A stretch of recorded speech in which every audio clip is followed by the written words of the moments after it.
elementos anatómicos que pertenecen a la anatomía de superficie. La anatomía de superficie es muy importante. En cada una de las clases siempre vamos a hacer una introducción hablando de anatomía de superficie en cada uno de los segmentos.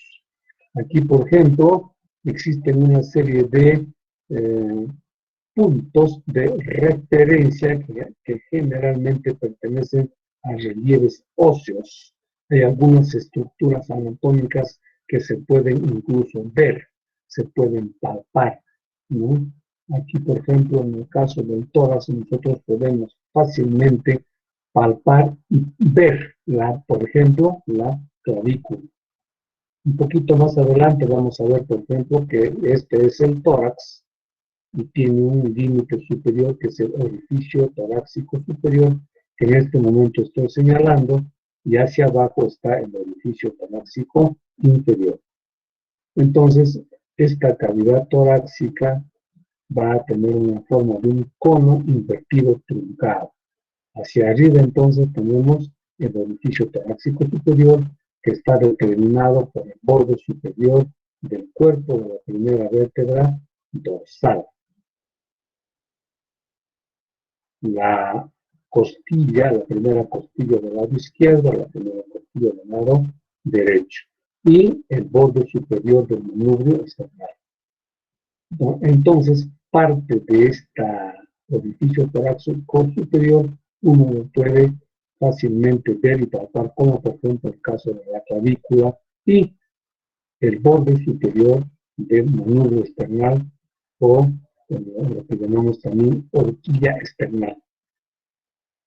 Ya hemos hecho en anatomía 1, segmento cuello. Nosotros sabemos que exactamente por encima del manubrio external vamos a poder nosotros palpar, porque está muy superficial, los anillos traqueales, que nos van a permitir realizar a este nivel la traqueostomía, que es una operación que se hace generalmente en las unidades de cuidados intensivos para permitir procedimientos de respiración artificial. Luego vamos a ver también más adelante que acá tenemos el ángulo de Loeys o ángulo external. El ángulo external es la articulación entre el manubrio y el cuerpo del esternón. El esternón entonces tiene un manubrio, un cuerpo y el apéndice sifoides. Esta articulación, que es una articulación condral entre el manubrio y el cuerpo del esternón, está marcado por una saliente, que es en las personas delgadas y puestas de perfil se puede ver y obviamente también se puede palpar. Este ángulo external es muy importante porque fíjense, está marcando allí la articulación de la segunda costilla. Aquí existe una pequeña escotadura en donde se articula la segunda costilla y por lo tanto a partir de allí uno puede contar las costillas. Si esta es la segunda costilla, yo puedo contar tercera, cuarta, quinta, sexta. Como ustedes comprenderán, es fácil palpar las costillas y por lo tanto contarlas. Y eso me va a servir obviamente para determinar dónde se encuentra, por ejemplo, una fractura de la costilla. Y lo más importante que nos puede determinar el punto en donde vamos a realizar nosotros una punción torácica, que generalmente se hace en el quinto o sexto espacio intercostal. Entonces, si tengo acá el ángulo external que marca la segunda costilla, entonces por debajo de la segunda costilla tendré el segundo espacio intercostal, tercer espacio intercostal, cuarto espacio intercostal, quinto espacio intercostal, que es donde generalmente se realiza la punción torácica. Esa es una utilidad muy valiosa cuando uno habla de anatomía de superficie. El esternón obviamente se puede palpar y también cuando se palpa el ángulo external unos centímetros más abajo puedo determinar el punto donde se realiza una punción external que sirve para obtener muestra de médula ósea. Esa muestra es muy importante porque va a permitir hacer una serie de análisis que son muy importantes en el caso de enfermedades hematológicas como por ejemplo las leucemias. Bien, yo creo que estamos ya en la hora en que deben ustedes, en cualquier momento nos va a llamar el doctor Félix para que puedan dar ustedes su examen. ¿Qué más? Luego, hacia abajo, podemos nosotros palpar lo que se llama el borde, el reborde costal, se llama reborde costal, ¿no? A la unión de los últimos cartílagos. Estos son los cartílagos del séptimo, 8, 9, 10, 11, hasta el décimo, del 7 al décimo, sus cartílagos costales. Observen una cosa muy importante, que las costillas no se articulan directamente con el esternón, sino que lo hacen a través de este pequeño cartílago que se llama cartílago costal. Por lo tanto, tenemos una articulación acá entre el hueso y el cartílago, y una articulación entre el cartílago costal y el esternón. Todas las costillas tienen cartílago costal, incluso las costillas flotantes. Entonces acá tenemos 1, 2, 3, 4,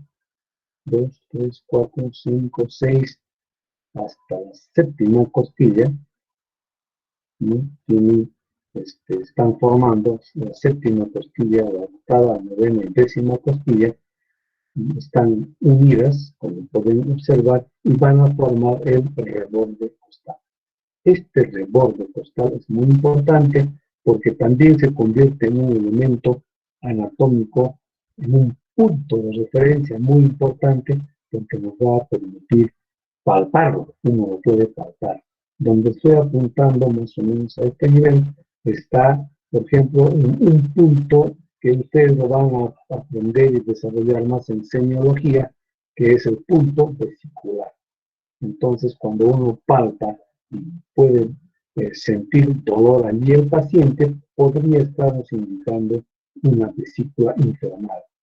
Por otro lado, el hígado, que es una víscera muy importante del abdomen, no debe sobrepasar este reborde costal, salvo un poco acá en esta zona del epigastrio, ¿no?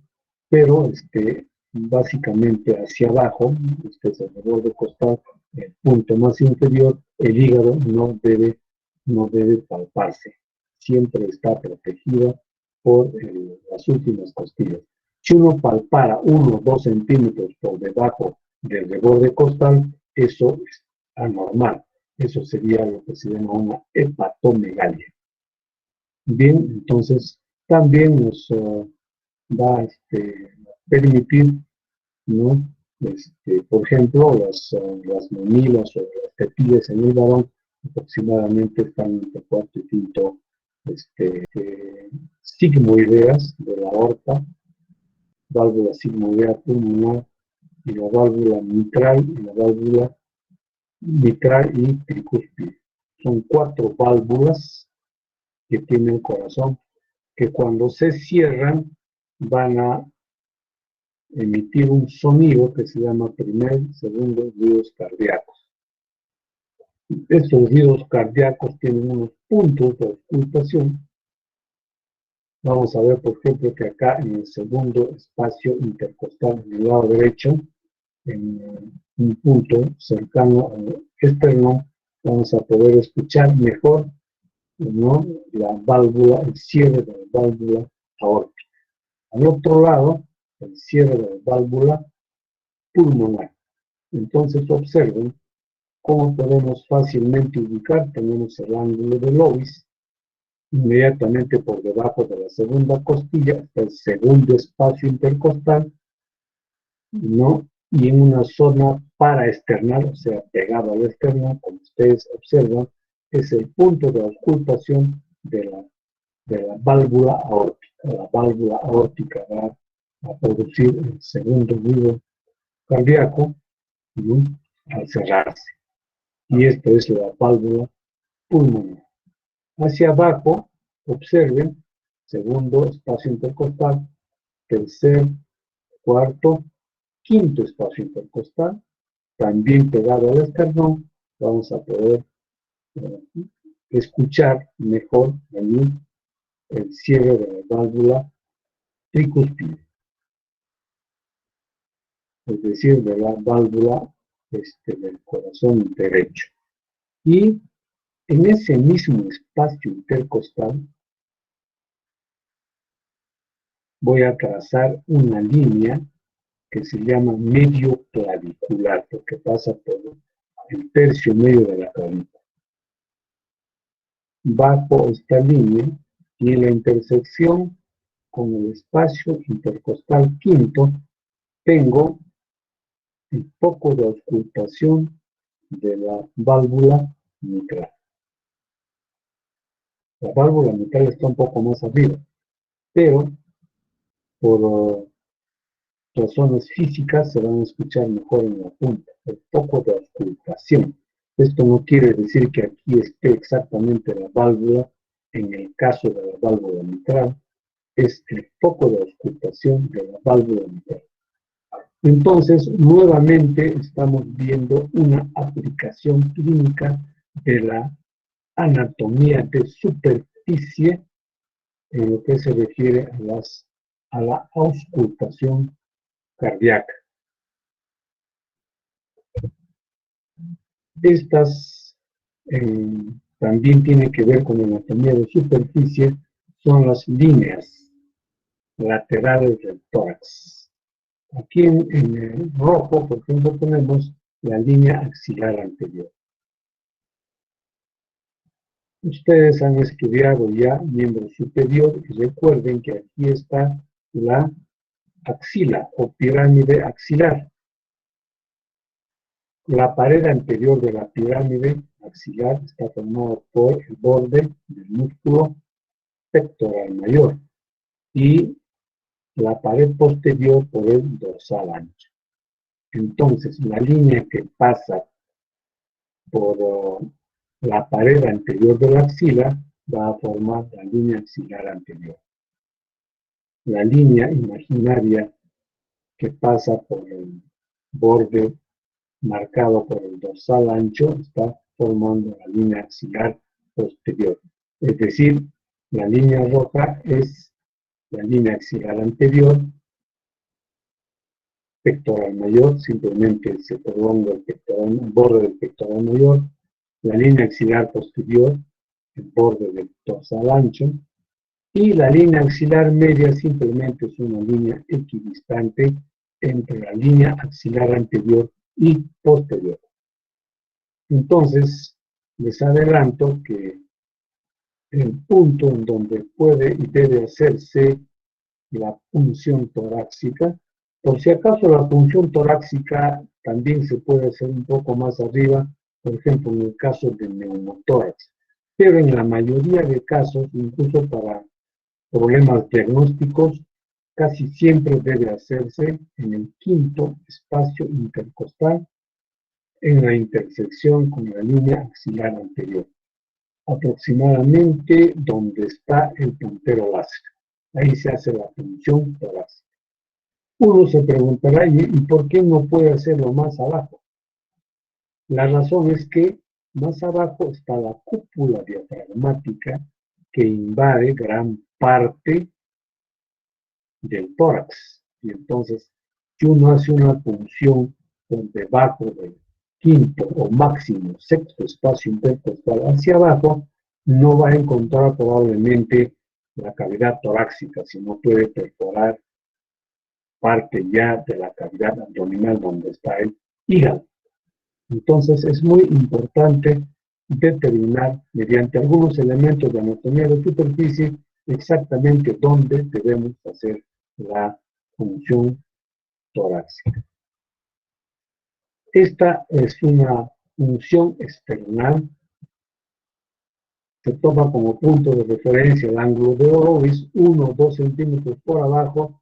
Se hace la punción external bajo anestesia local y se puede obtener tejido hematopoyético, que como dijimos antes sirve para estudiar algunas enfermedades hematológicas. Se llama punción external. Se puede hacer la punción external porque el esternón, en su arquitectura, acá vamos a ver, más ratito vamos a hablar sobre el esternón, pero acá tenemos tórax, el esqueleto del tórax. Ya dijimos el orificio torácico superior formado por el borde superior del cuerpo vertebral torácico 1, la primera costilla de un lado, la primera costilla del otro lado y el borde superior del manubrio external.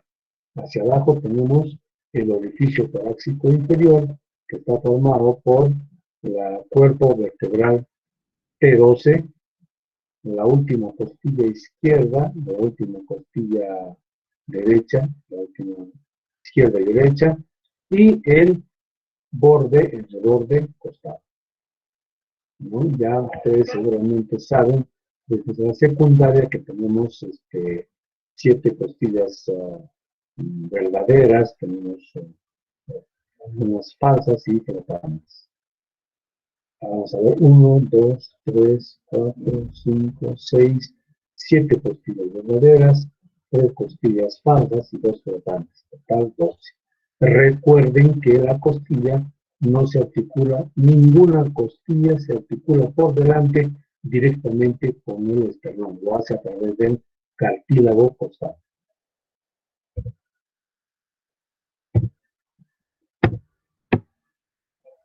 Para repasar, el orificio torácico superior está formado por el borde superior de la primera vértebra dorsal, la primera costilla de ambos lados y el borde superior del manubrio externo.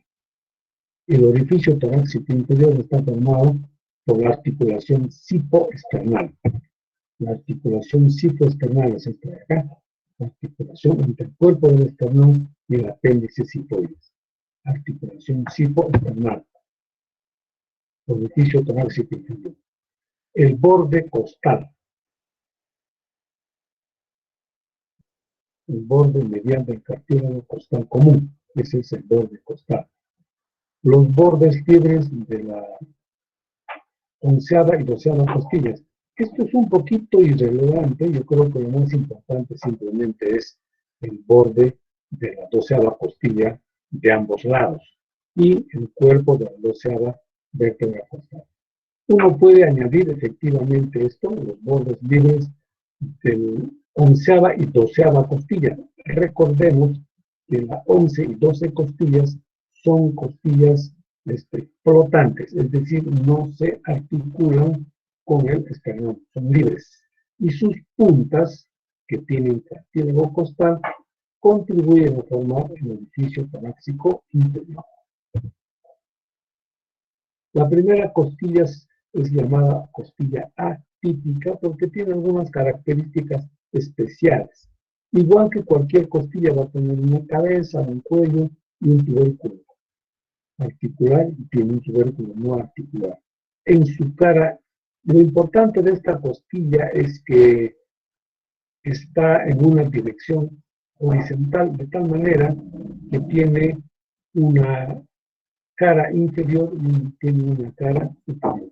De estas, la cara superior es la más importante y probablemente ya ustedes recordarán que lo hemos estudiado en el cuello, porque en este borde superior, en esta cara superior, esta cara superior tiene como característica principal de tener un pequeño tubérculo de disfran donde se inserta el músculo escaleno anterior. Hacia adelante del tubérculo de disfran está el canal de la vena subclavia y hacia atrás el canal de la arteria subclavia. Por lo tanto, si acá tenemos la inserción del escaleno anterior, entonces por delante está pasando la vena subclavia. Y por detrás, recuerdo que acá está la inserción del escaleno anterior y por detrás del canal de la arteria subclavia, también en la cara superior de la primera costilla, se encuentra la inserción del escaleno medio. Entonces, entre el escaleno anterior y el escaleno medio pasa la arteria subtrae, la arteria subtrae. Y también recuerden que pasa el plexo braquial. Estas consideraciones anatómicas entonces son muy importantes en lo que se refiere a la primera costilla. Observen que la primera costilla, como decía, la cara superior y tiene una cara inferior. Entonces tiene un borde interno y tiene un borde externo. Vamos a ver que conforme las costillas van descendiendo, la cara anterior se convierte en cara anterior y la cara inferior se va a convertir en cara interna. Aquí tenemos nuevamente el orificio torácico superior y hacia abajo tenemos el orificio torácico inferior. Parte del orificio torácico inferior es el borde costal. Algunos también le llaman reborde costal. Este borde costal, ya hemos dicho que está formado por este cartílago que une 7, 8, 9 y 10 costillas. Este borde costal es muy importante porque en el lado izquierdo no debe palparse el vaso. El vaso está en esta zona, el hígado está en esta zona. Desde ya les digo que el hígado, a pesar de que es un órgano abdominal, se encuentra casi en su totalidad en el tórax. Y no debe palparse por debajo de este borde costal. Aquí con rojo está marcado el borde costal. Otro detalle que habíamos visto en la diapositiva anterior es que estas costillas flotantes, observen, la 11 y la 12ª costillas, también tienen cartílago costal y sus bordes libres también contribuyen a formar el orificio torácico inferior.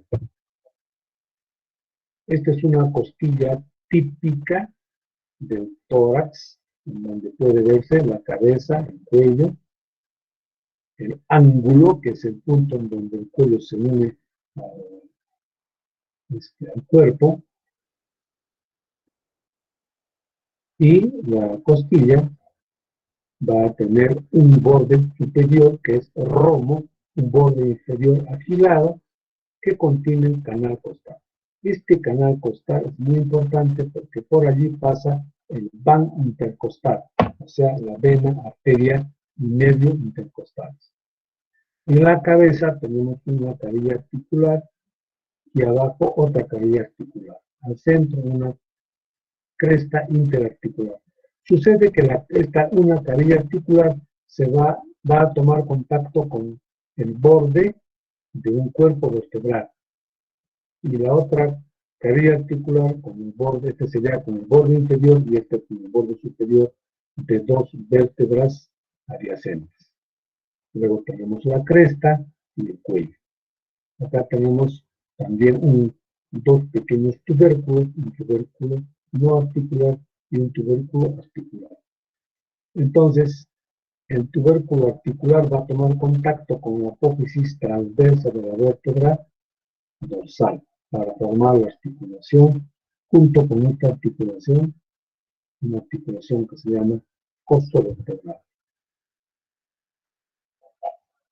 Las características del esternón, y acá tenemos el esternón en vista de costado. Fíjense, existe un pequeño ángulo de unos 10 grados aproximadamente entre el manubrio y el cuerpo del esternón, que se llama ángulo de Lois.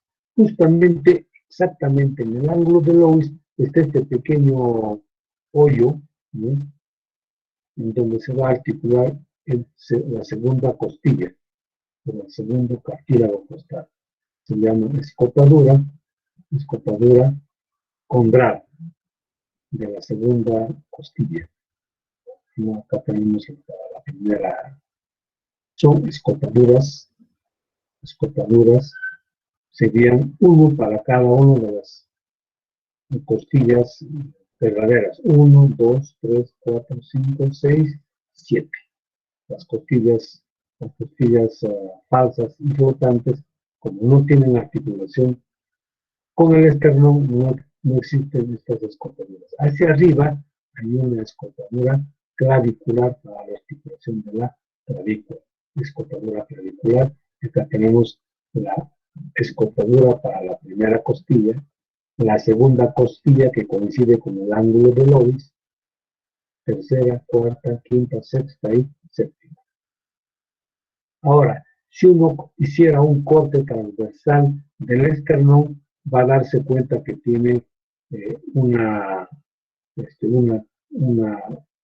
capa de hueso compacto que se llama tabla externa, y esta sería la tabla interna, y al centro existe tejido esponjoso, tejido óseo esponjoso. Y justamente dentro de este tejido óseo esponjoso existe tejido hematopoyético. En el punto donde estoy apuntando, donde dice cuerpo, aquí es donde se hace la punción external para poder obtener una muestra de tejido hematopoyético, que es muy importante en el estudio de enfermedades hematológicas. Si ustedes se dan cuenta de las preguntas que hemos hecho en el past test, que las tienen que desarrollar ustedes para subirlo a su portafolio virtual, estas preguntas las contestamos acá. Ustedes pueden ampliarlas con la bibliografía que crean conveniente. Aquí, por ejemplo, tenemos nuevamente el ángulo del ovis. Y acá tenemos el cartílago entre el cuerpo vertebral 4 y 5 de la columna torácica. Si nosotros trazamos una línea imaginaria, entonces vamos a poder dividir en una zona que se llama mediastino superior, y todo este de acá sería el mediastino inferior. El mediastino inferior a su vez se divide en mediastino anterior, mediastino medio y mediastino posterior. Entonces, el mediastino anterior es la zona que va a estar entre el esternón y el corazón. En el mediastino medio, básicamente está el corazón. Y la zona que está por detrás del corazón es el mediastino posterior. Muy poco se utiliza la terminología de mediastino inferior. De frente se dice mediastino superior, mediastino anterior, mediastino medio, mediastino posterior. La palabra mediastino significa que esta es una cavidad que queda al centro de los sacos pleurales. Y esta zona que está al centro, pues se llama mediastino. Este mediastino, entonces, es el mediastino superior, anterior, medio, posterior. Cada uno de ellos tiene una serie de órganos que están contenidos ahí. Perdón. ¿Aló? Sí. Sí, él habla. Sí, dígame.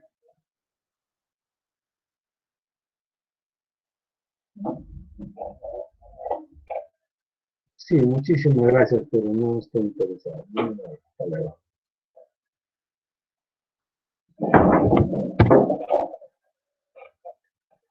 Esta es una imagen donde uno puede verse los puntos articulares de las articulaciones condrocostales, que las podemos observar acá.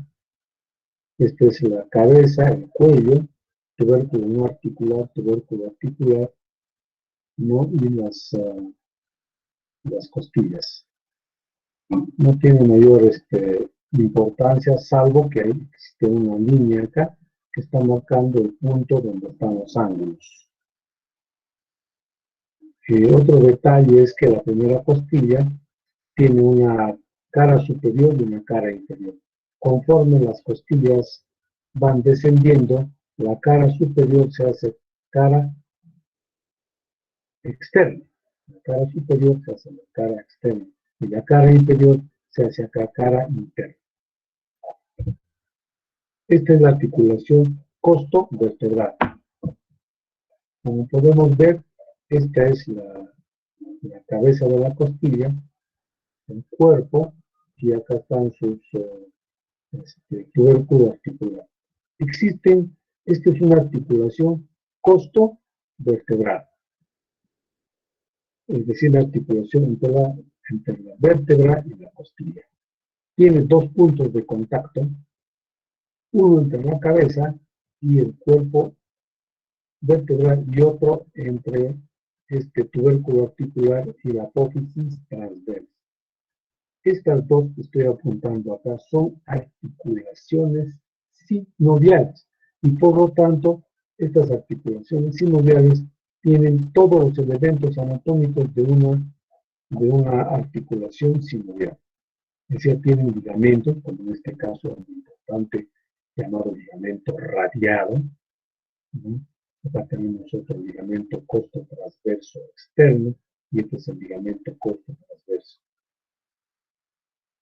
Acá, lógicamente, tiene todas las partes de una articulación, es decir, cartílago articular, cavidad articular, membranas sinoviales.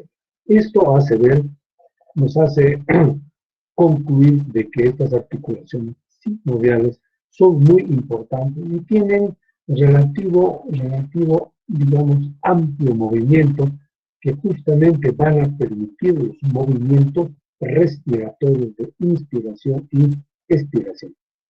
Entonces, recordemos que en las articulaciones costovertebrales existen dos pequeñas articulaciones sinoviales. Es decir, existen dos puntos de contacto entre la costilla y el cuerpo vertebral. Músculos de la pared torácica. Los músculos de la pared torácica los podemos dividir en una capa externa, capa media y capa interna. Y en la capa externa están los intercostales externos, los llamados supracostales. En la capa media están los intercostales internos. En la capa profunda, en la capa interna, están los intercostales profundos, los intracostales y el triangular del esternón.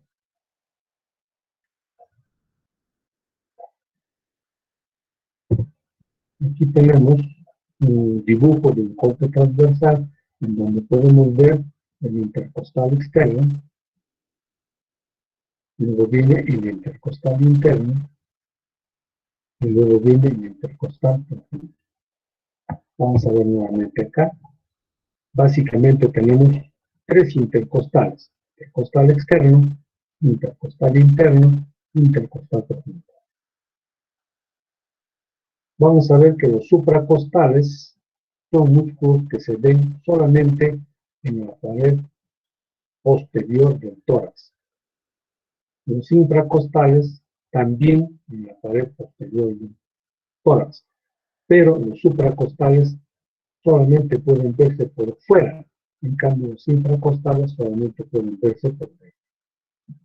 Ahora, observen que en la capa externa están los intercostales externos, en la capa media intercostales internos, en la capa interna los intercostales profundos. Bien, los intercostales internos y los intercostales profundos tienen una similitud bastante cercana, ya que la dirección de sus fibras es la misma. Entonces, ¿qué es lo que los diferencia? ¿No? Lo que los diferencia es que entre los intercostales internos y los intercostales profundos está pasando el van intercostal. Acá podemos observar. Vean, este es el intercostal interno. Acá podemos ver el intercostal interno. Bueno, no voy a citar el intercostal externo, sino quiero hacer la diferencia entre el intercostal interno y el intercostal profundo. La dirección de sus fibras es igual. Lo único que nos diferencia es que está pasando entre ellos el vano intercostal. En esta imagen solamente se ve el nervio, pero en verdad está pasando también la arteria y la vena intercostal.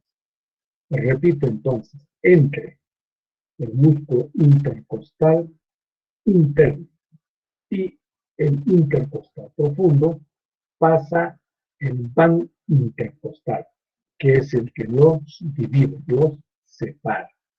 En este caso, en color negro, está pintado el nervio intercostal. que no es más que el mismo nervio raquídeo, ¿no? El nervio raquídeo, en este caso serían los nervios dorsales, que da una rama posterior y una rama anterior. La rama anterior va a dar dos pequeños ramicomunicantes para formar el tronco simpático. Y su continuación es el nervio intercostal. El nervio intercostal obviamente va a dar inervación motora a los músculos intercostales. Y tanto en el tercio medio del tórax, en diferentes niveles, puede salir una rama cutánea. Recordemos que estos nervios son nervios mixtos, dan ramas motoras para los músculos intercostales y ramas sensitivas para la piel. Igualmente el nervio se prolonga y también hay una rama cutánea lateral y una rama cutánea anterior que también va a dar terminaciones sensitivas. Observen que entonces, si uno hiciera una punción torácica, va a tener que atravesar piel, tejido celular subcutáneo, músculos intercostales y va a llegar a esta zona de color celeste. Esta zona de color celeste es la pleura. La pleura tiene dos capas, una pleura parietal y una pleura visceral, porque acá donde estoy apuntando y hasta el pulmón. Aquí podemos ver los intercostales externos que se originan en el borde inferior de una costilla y se insertan en el borde superior de la costilla subyacente. Observen en dirección de las fibras, de arriba hacia abajo y de afuera hacia adentro.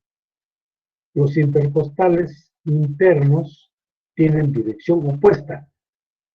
Observen, se originan en el borde superior de la costilla y se insertan en el borde inferior de la costilla suprayacente.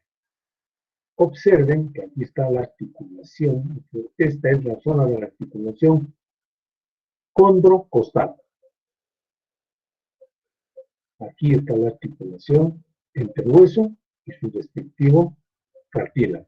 Hasta esta zona aproximadamente tenemos los intercostales externos. De aquí hacia el esternón, ya las fibras cada vez se vuelven cada vez más tenues y va a quedar una tela casi transparente, ¿no? Que es una aponeurosis intercostal externa. Y por dentro puede verse el músculo intercostal interno. Acá vamos a ver los músculos supracostales. Hemos dicho que estos músculos supracostales solo pueden verse en la pared posterior del tórax. Acá tenemos los cuerpos vertebrales de la columna dorsal. Acá están sus apófisis transversas y de allí van a prolongarse hacia abajo y se van a insertar en el ángulo de la costilla subyacente. Este que está con el número 3 es músculo supracostal. Este músculo supracostal es un músculo de la inspiración. Y acá tenemos los intracostales. Los intracostales, en cambio, son estos músculos que también pueden verse solamente en la pared posterior del tórax, pero por dentro, no por fuera como estos. Estos están por fuera. En cambio, por dentro vemos los intracostales, que tienen la misma dirección de los intercostales internos y profundos, solamente que su inserción hacen un pequeño puente sobre la costilla. Es decir, se van a originar en el borde superior de una costilla, pasan sobre esta costilla y se van a insertar, ¿no? Haciendo un pequeño puente. Es prácticamente el mismo músculo y lo citamos prácticamente solo por razones académicas, porque son escasos y la participación en la función respiratoria es mínima. Ahora, el músculo triangular del esternón Acá tenemos el esternón en una vista posterior, esta es la cara posterior del esternón, en donde podemos ver, aquí está pintado con color rosado, el músculo, que observen que, que va a tener su origen en el borde posterior e inferior del cuerpo del esternón y parte del apéndice sifoides. Y de allí salen una serie de lengüetas, una serie de músculos, ¿no? En forma de lengüetas, de dientes musculares, que van a ir desde el segundo cartílago costal hasta el séptimo cartílago costal. Observemos que por delante de este músculo triangular del esternón está descendiendo esta arteria mamaria interna. Es una arteria muy importante, ya más adelante vamos a ver sus ramas. Recuerden que esta arteria mamaria interna, llamada también torácica interna, es una de las ramas de la arteria subclavia. Esta arteria va a dar ramas que van a irrigar la glándula mamaria. Acá tenemos el músculo triangular del esternón en relación a las arterias, a los vasos mamarios internos. Cuando se hace punción torácica, observen dónde está el vano intercostal, vena, arteria y nervio intercostal. Aquí está el canal subcostal. Y por lo tanto, nunca voy a hacer una punción torácica por el borde inferior, tengo que hacerlo por el borde superior.